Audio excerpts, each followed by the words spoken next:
Et si une simple escapade pouvait vraiment transformer une relation? C'est en tout cas la promesse d'un concept assez fascinant, le gîte coquin.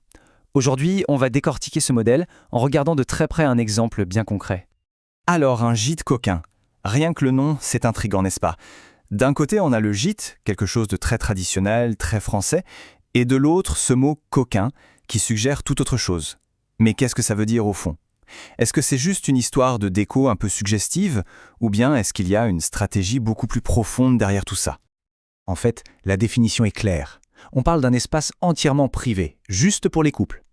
Mais ce qui est intéressant, ce sont les mots choisis. Raviver la passion, explorer les sensations.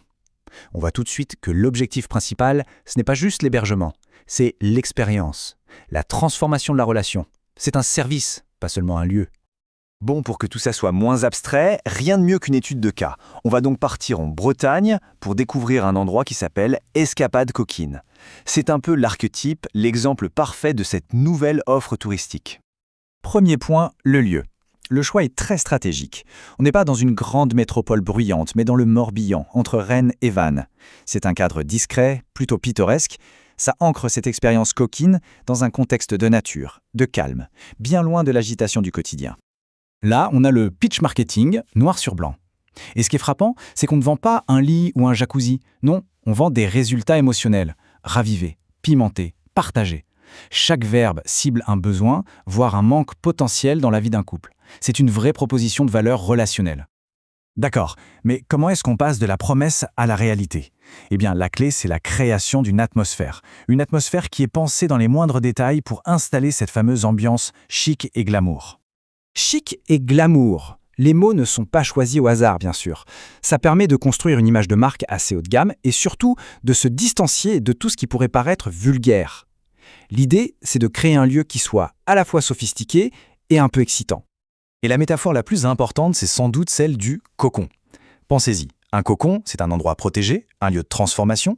On crée une bulle d'intimité totale où le couple se sent en sécurité pour explorer loin du stress et du regard des autres.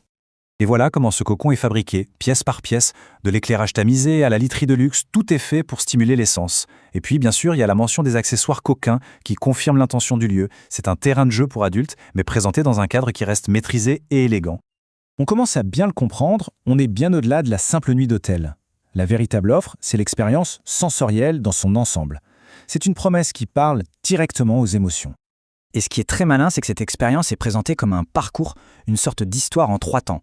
D'abord, on éveille les sens, ensuite on renforce la complicité, et ça mène à la 3e étape, la création de souvenirs inoubliables. C'est une narration qui guide le client et qui structure toute son expérience. La cible marketing est aussi très astucieuse. D'un côté, on s'adresse aux novices, en leur proposant un cadre rassurant pour découvrir. Et de l'autre, on parle aux couples plus habitués, en leur offrant un nouvel espace pour sortir de la routine. C'est une stratégie qui ratisse large et qui maximise le marché potentiel. Mais pour qu'un concept comme celui-là puisse fonctionner, il faut une confiance absolue. Et cette confiance, elle repose sur un pacte qui a 3 piliers. Amour, luxe et discrétion. On retrouve nos 3 piliers. L'amour, c'est l'objectif final. Le luxe, c'est le cadre qui rend l'expérience spéciale. Et puis, il y a la discrétion. C'est peut-être le plus important des 3, parce que sans la garantie d'une confidentialité totale, eh bien, l'expérience ne peut tout simplement pas avoir lieu. Et comment est-ce qu'on garantit cette discrétion?